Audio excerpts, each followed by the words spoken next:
Hello, welcome to part 1 of our Alisa Basics Guide. Reminder that this is game version 4.2. This first part will be focusing on essential moves. In part 2, we'll talk about basic or common game plan elements. Then finally in part 3, we'll go over some referential items like punishers and combos. A quick note that these guides are meant for beginners or those looking for the briefest of overviews on how a character functions. If you're brand new to Tekken and don't understand all of the terminology, jargon, and so forth, we do have a Tekken 7 system basics guide on this channel, which is broken into 6 parts for easier viewing. You can find links to those as well as a couple of other good beginner resources in the video description below. And as always, there's a link to the written version of this guide down there too, should you need it. That's it, so let's talk about Tekken's robot waifu. And no, I don't mean Jack. As usual, we'll save stances for part 2. Alisa is not a stance heavy character per se, but does have chainsaws, which are important, and a couple of mini stances that need more space for discussion. Alisa's jabs are mostly standard with 2 risky follow-ups, one high, one low, so no mix-up there, but they do have to be careful mindlessly mashing into it. 1-1 is a really good punisher, but not the best for neutral poking since it's high, although that second hit does give you more initiative if they keep trying to duck it. If they challenge, the second hit does do good damage, gives a healthy +5 on normal hit, knocks down on counter hit, and has the option to go to DES, so it does have some neutral use to it. Her2 Jab is I-12, but this does give you a high mid option with 2-3. It's -10, but you have 2 enders for cover, although they both come with some risk. Still, you're mostly going to use a single jab harass style and occasionally throw a string out to try to catch them off guard. 4 is an I-13 knockdown splatting homing high that launches on counter hit. Good range and only -5 on block. One of her better moves to be sure, and one of the better homing moves in the game. 1+2 is a safe long-range jumping launcher, a bit slow and can be stepped, but nice to keep people from messing around too much at range. Down forward 1 is a safe I-13 mid poke with decent range, weaker tracking and frames than most down forward 1s, but it has string options to somewhat make up for that. Down forward 1-1 ends high but gives you plus on block. Down forward 1-4 is mid but -9, so your turn is essentially over, although it is of course still safe, and the second hit will ground on counter hit. Down forward 1-4 is definitely a staple among Alisa players, but regardless which string you choose to use, these will eventually give you back initiative if you choose to eventually just stop at down forward 1. Down forward 2 is a safe I-16 mid launcher, similar to most generic down forward 2s except a little worse on block at -9 and slightly slower by 1 frame, and of course won't launch crouchers, but still very good. One of your primary whiff punishers, and safe mid launchers are always useful.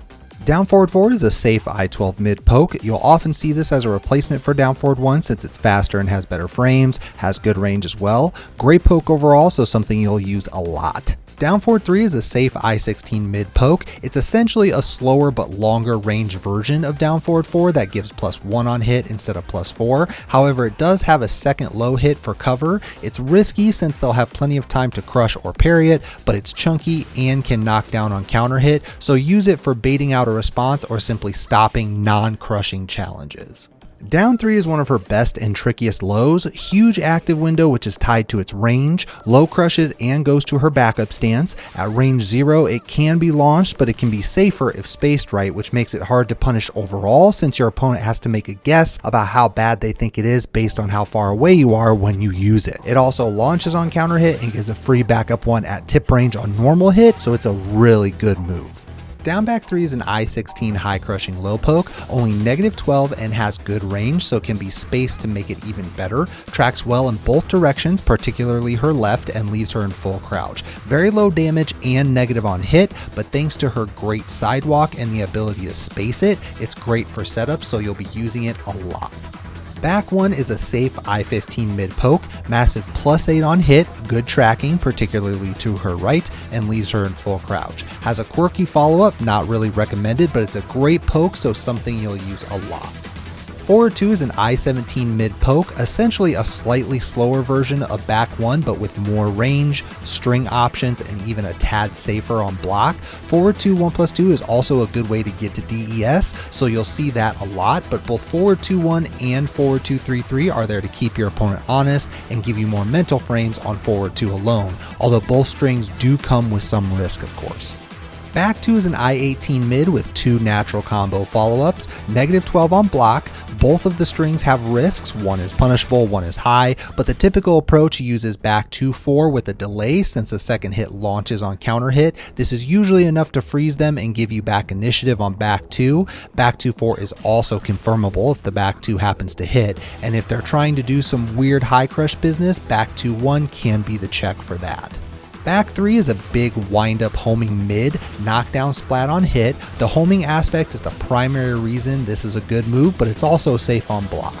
Up forward 4-4 is Alisa's hop kick, so an I-15 mid launcher. Hers is quirky in that it's 2 hits and leaves your opponent in full crouch on block. This can be good or bad. If you're playing a character with weak while standing punishment, this will be very good, but against good while standing punishment, you could easily get launched, Kazuya being a good example. You can stop at the first hit if you want, but it becomes -15 on block and no launch, so be careful there.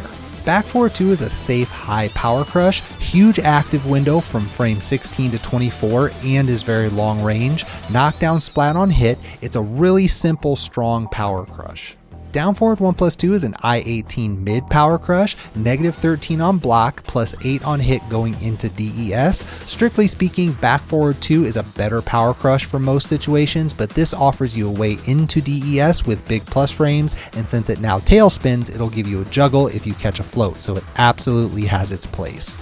Running 2 is extremely fast at I-13 and low crushes on frame 3. Big active window and gives +5 to +7 on block. Knockdown splat on hit. It is a high but still one of her best moves. Free forward 1+2 on hit as well. Running 3-4 is a safe mid-mid natural combo, knockdown splat on hit, almost as fast as running 2, also active for a few frames, but this is one of the best ways to stop people ducking against running 2 regardless, and it tracks way better than running 2. The second hit also tends to get people a lot, so they have to be very patient against it. With her big sidewalk, they still can't get too crazy with their +6 or so. It's overall a great move. Alisa's full crouch game isn't overly complicated, so we're going to do the unusual and address it here quickly in the essential moves section. The big annoying threat here is the shoe shine or full crouch down forward 1+2. It does a solid 26 damage on hit, active for a couple frames, -11 at worst, and at least +5 on hit. A little slow at I-21, but while standing 1+2, which is a safe knockdown mid, is I-20, so it serves really well as a mix, and it also gives great Oki on hit. Since everything else is either considerably faster or slower than shoe shine, what you'll use largely depends on how your opponent responds, unless you simply want a fast mid check like while standing 4 or while standing 1. While standing 2 is your other common option since it's I-17, so kinda close to I-20, and a big mid launcher at -13 on block. She also has a full crouch grab, but you can of course break it on reaction like any grab, and that's it. Shoe shine into oblivion until they eat a mid. Alisa's Rage Drive is a souped up version of her forward 2-3 string, much easier input obviously, long range, plus on block, and gives a full combo on hit. You can also go into either of the boot stances afterwards, which many players choose to do for mix-ups. Overall, a solid Rage Drive. We normally don't mention supers, but we're going to end with Alisa's since she has one of the notable ones. First, it's +5 on block. It is high, but the big weird factor is that it stays active for an absurd amount of time, so it can be really tricky to duck and launch it. You can find numerous clips of good players messing this up.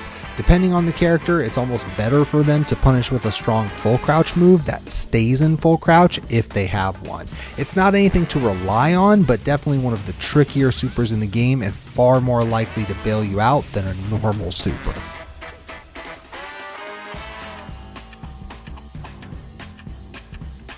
This brings us to the end of part 1. We hope that this list helps you focus on Alisa's most important moves. In part 2, we'll talk a bit more about application. Expect that here in a couple of days. And with that, thank you for checking out this video. Don't forget to like and subscribe here on YouTube. Also be sure to turn on notifications if you'd like to get alerted as soon as a new vid is uploaded. I also try to stream whenever I can, so the link to Twitch is down in the video description below. You will find Twitter and Facebook links down there too. Lastly, special thanks to our 3 patrons, Tato, Apples, and Overhaul. That support means a lot. Patreon is definitely the best way to support your favorite content creators, and the more support the channel gets, the more content I can afford to do. Stay safe everyone, and we'll see you next time.